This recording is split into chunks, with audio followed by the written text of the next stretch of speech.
What's going on, guys? It's Toasty Gaming back with another Warframe guide, and today I'm going to be teaching you about Titania, one of my favorite and most played frames in the game.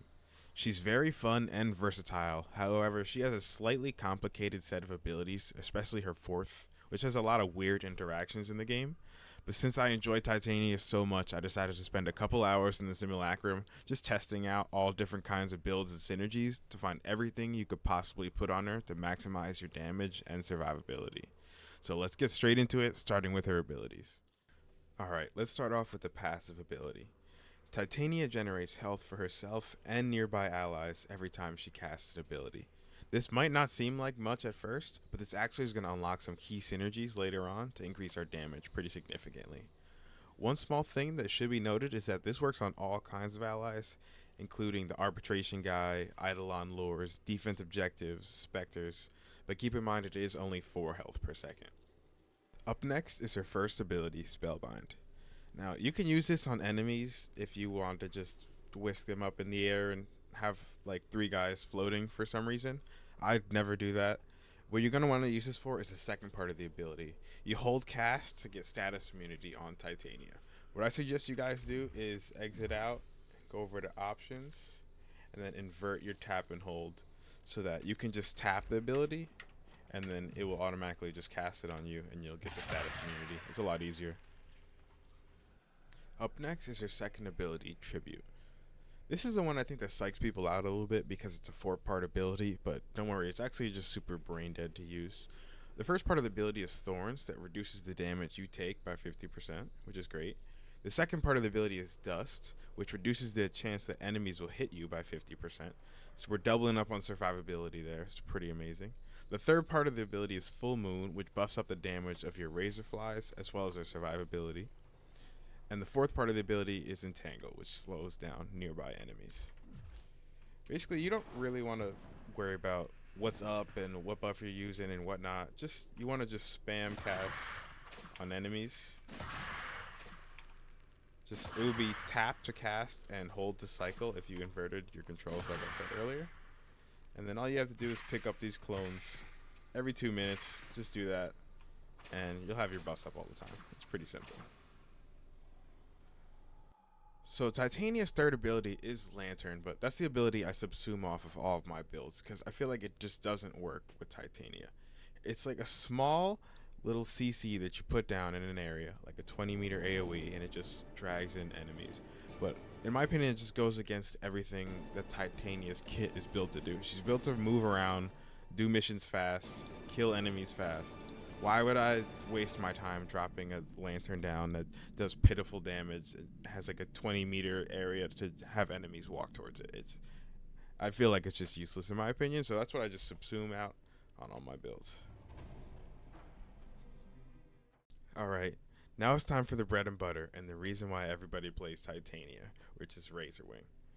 Titania shrinks down and takes flight and gains several different buffs, the first of which is her Razorflies. She spawns in 6 of them when she goes to a 4th ability.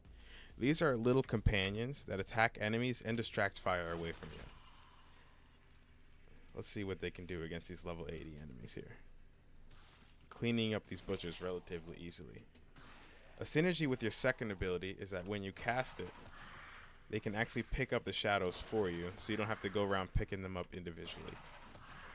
And not only that, for every shadow and buff you gain, up to a maximum of 4, you gain an additional Razorfly. So as we can see down in the bottom right, now I'm up to 10 Razorflies. And they're just cleaning up these level 80 enemies here. Even though I really love the Razorflies, I have to admit they do have a downside. Since they deal no status, they are going to struggle against heavily armored units. As you can see here, this time I replaced all the fodder and just put in just heavy gunners. And you're going to see these Razorflies are going to struggle to take these guys down. They were already slightly damaged before, as you saw, but even still, just can't chunk through it. Definitely for killing fodder units. Something else that should be noted is that the damage of your Razorflies is affected by your Duana, but we're going to get into that build later on in the video. One final thing to note is that your Razorflies can die, so it's important to keep track of the bottom right where you see how many flies you have. As you can see right now, I just went down to 5. But all you have to do to refresh them is just recast your fourth ability, and then you'll get all your flies back. The second buff that Titania gets from Razor Wing is a 50% evasion. This works really well with her second ability that gives enemies minus 50% hit chance, and her razor flies that are be constantly flying around drawing enemy fire. They have a high threat level, which means the enemies will prioritize shooting them over you. So all three of these factors combined means Titania is going to be pretty much invincible, even with no defensive mods at all. Finally, let's talk about her exalted weapons when in Razor Wing form. The first is her Dex Pixia. These are high status chance slash pistols. They're usually built for viral slash. Tears these enemies up pretty well, but as you see, they're not too high level. The second exalted weapon that she has is her Dewata Prime. This is pretty much never used in actual combat, and you're just going to put mods on this as a stat stick for your razor flies. Alright guys, now that that's all finally out of the way, let's get into the new synergies I found that make Titania stronger than ever. We're going to go over these first before the builds I have for you, because it's actually going to affect what mods we're going to put on the frame afterwards. So let's start off with the easiest thing to throw on, which is a Worm Prime. What you're going to want to have on here is Tenacious Bond as well as Reinforced Bond. So what do these do? Reinforced Bond will increase our fire rate as long as the companion has over 1200 shields, which is very easily done on Worm. He has a massive shield pool. Just throw on Calculated Redirection. It doesn't even have to be max level. As you can see, I have way more than enough shields up here. The second part is Tenacious Bond, which is going to give us a critical damage multiplier as long as our companion has a crit chance over 50%. It's easily done by putting the Volclock on your companion with a critical delay mod. You see we're way above what we need here. This is perfect for Titania because when you're in your Razor Wing mode, your companion actually disappears anyway. So no matter what you're running, it doesn't matter because you won't be able to get anything from it. But these bond mods actually still work, as you can see, when you're in your Razor Wing mode. And I've tested it. The crit damage and the fire rate is working for your Dex Pixia. Alright guys, the second new synergy that we're going to be using is Secondary Outburst. Some of you may have seen about this arcane before, but if not, when you swap to your secondary weapon, you consume all your combo count and increase your secondary critical chance and critical damage per combo counter consumed. Now, some of you may have seen this on Mesa. It doesn't work quite as well because Titania is a little bit buggy, but I'm going to show you guys what we can do here. So we're going to want to put on the Ceramic Dagger with the plus 20 initial combo evolution. This one doesn't work on Titania. It's very sad. Every time you go in and out of your fourth ability, your Razor Wing, it's going to reset and bug this ability out, and you're never going to be able to keep that initial combo. So just don't even bother trying to go for it. Just use this plus 20 at the bottom. Then you are going to want to put on a Covert Lethality and Corrupt Charge. What this is going to do is get our melee combo counter up to a base of 66. This means whenever we switch to our secondary weapon, with the current rank of the arcane I have, I get plus 36% critical chance and critical damage to my secondary weapon. This is going to work on your Dex Pixia. So what I suggest you guys do is just leave the secondary as your base weapon when you're outside of your Razor Wing. So then whenever you drop in and out of your Razor Wing, it just automatically refreshes the buff for you. And you're going to have a constant 36% increase to your critical chance and critical damage. This will go up to a maximum of, I believe, 80% if you have the mod maxed out, but it is a bit of a pain to farm as Duviri Arcane. I've been gambling my life away over at Lloyd, and he just hasn't been giving it to me. But if you can get it maxed out, you will get 20% crit chance and crit damage per combo counter consumed, and since we're sitting at a base of 4x, we're going to get a plus 80% crit chance and crit damage pretty much all the time, as long as we're just recasting our fourth ability. Alright guys, now we're going on to the third synergy that I use on pretty much all of my Titania builds, which is Archon Intensify. Now, I told you guys I was going to make use of that health regen passive, and this is it right here. Restoring health with abilities grants 30% ability strength for 10 seconds. That passive actually counts as an ability. So when you cast something and heal with your passive, you're actually going to get an additional 30% power strength. So let's see that in action here. The thing is, you actually heal with the ability. So right now, if I cast something at full health, it's not going to work. I did not proc my Archon Intensify. But if I reduce my health, because I have combat discipline, so if I kill a couple enemies and reduce my health, now when I cast, I got my Archon Intensify right there. And then I can cast my Roar with additional power strength.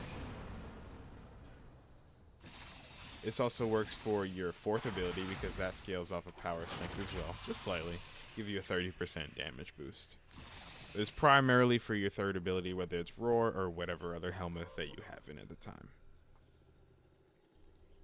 Alright guys, now it's time for the 4th and final new synergy that I've found for Titania. This might be the new meta for her, I don't know. I've been having a ton of fun using this mod, and that's Archon Continuity. Now, this mod is trash on pretty much every frame in the game. And I only got it because I just wanted to play around with the Archon mods on Titania. Like I said, I was just testing everything I could possibly find. So I decided to throw it on there and see what I could do with it. So it turns out that your Dex Pixia actually counts as an ability for this mod. So what we're going to do is we're going to have a little test here. I got together this little build. It's not even finished. I just got some multi-shot with a little fire rate, toxin damage, and status chance. This combined with 2 green Archon shards so we can fully strip the enemies. And I have Nourish on this build as well because we're running the toxin, and then that combines especially well against Corpus. It just shreds. But we're going to see what this can do against the level 140 Corrupted Heavy Gunners.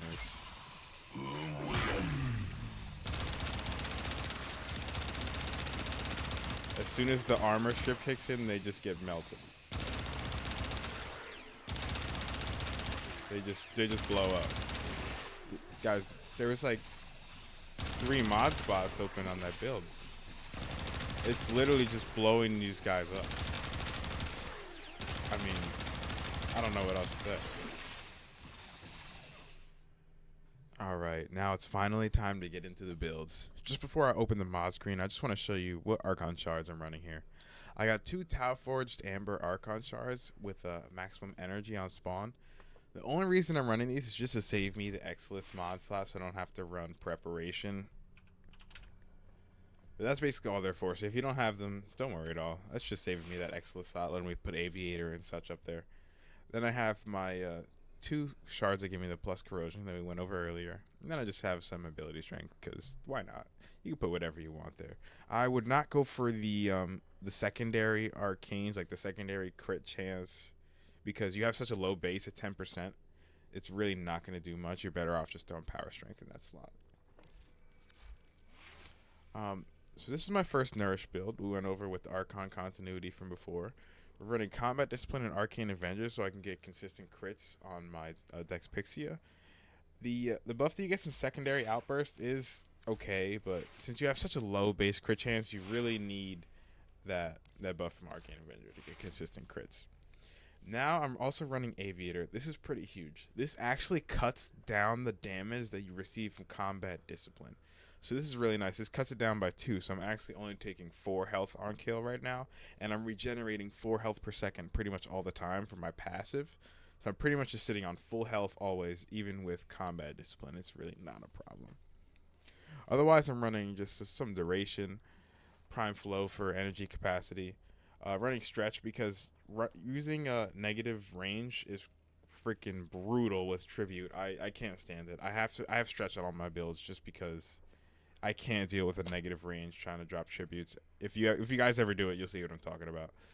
I'm also running Arcane Pistolier just so I can hold down that mouse 1 button. Just spam those enemies down so get as many statuses as possible.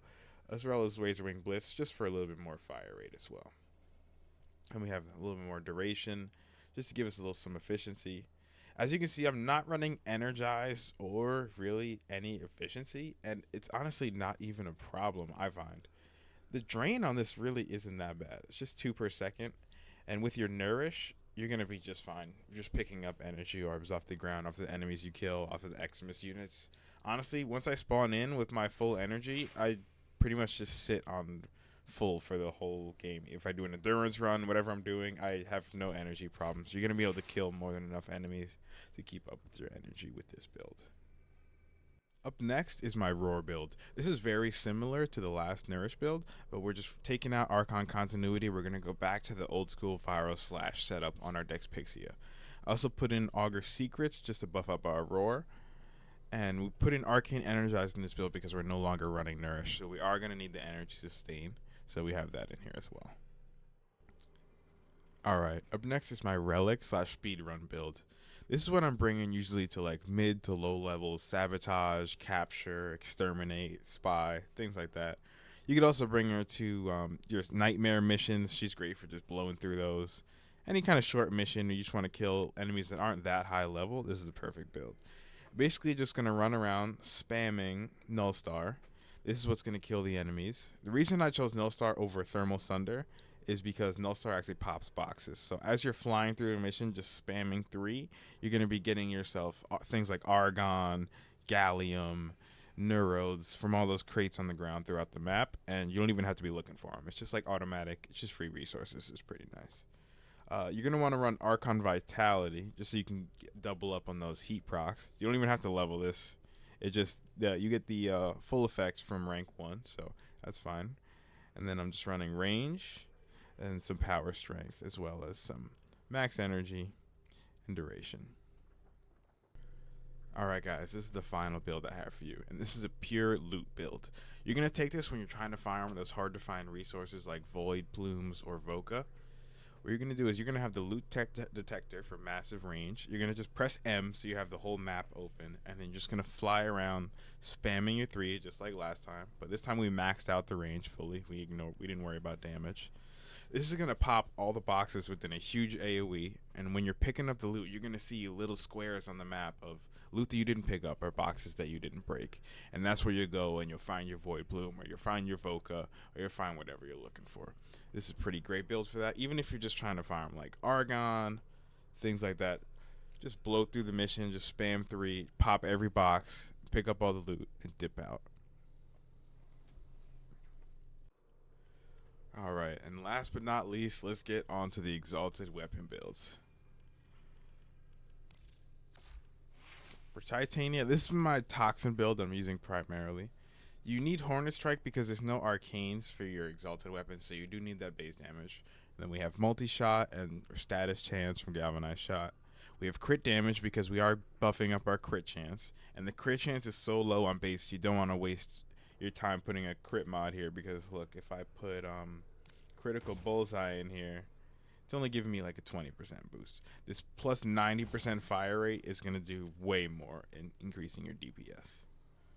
So this is a pretty basic build. And if you're running the Roar builds, you can run this viral setup. This is like the old school classic viral slash setup with the Dex Pixia. Pretty basic. Now for the Dewata, like I said earlier, this is just a stat stick for your Razor Flies. They're very complicated with the melee mods that work for them, and it's very confusing. It's best for you to just copy this build exactly how it is, because chances are if something's not on this build, it's because it does not work for your Razor Flies, because they're very finicky. These are the exact mods that I suggest everybody put on their Dewata. But it is going to cost you a couple forma, so I would really only invest into it if you're really a big Titania fan like me. You play her every day, then it's worth it. I give you a little bit more damage clearing those mobs. Alright guys, so I was going to include some gameplay, but this video ended up dragging out way longer than I thought it was going to be. So instead, I'm just going to leave some closing tips for any of the newer Titania players out there, just so you know, make sure you know how to play the frame properly. So first thing is, you're going to keep your 1-up all the time, guys. It's pretty easy to forget sometimes. It even happens to me. I'll get blasted by an Xmas midair, but just make sure you're casting your 1 twice a minute. It's not too bad. Make sure you're also keeping up your Razor Flies. You should be constantly just popping in and out every time some of your Razor Flies die. Not only will that bring them back to life, but you also want to be popping in and out anyway to grab your secondary outbursts. So it's pretty much a very efficient, like 2-for-1 move. Pop in and out. You're going to make sure you're keeping your 2 up all the time. And that's basically all there is. If you're doing that, you pretty much never die. You're just a freaking harpy of death that just kills everyone. So I hope you guys enjoyed the video. I put a lot of work into it. This is my first Warframe guide, so I appreciate if you guys give me some feedback down below. And subscribe, like, and I'll catch you guys in the next one.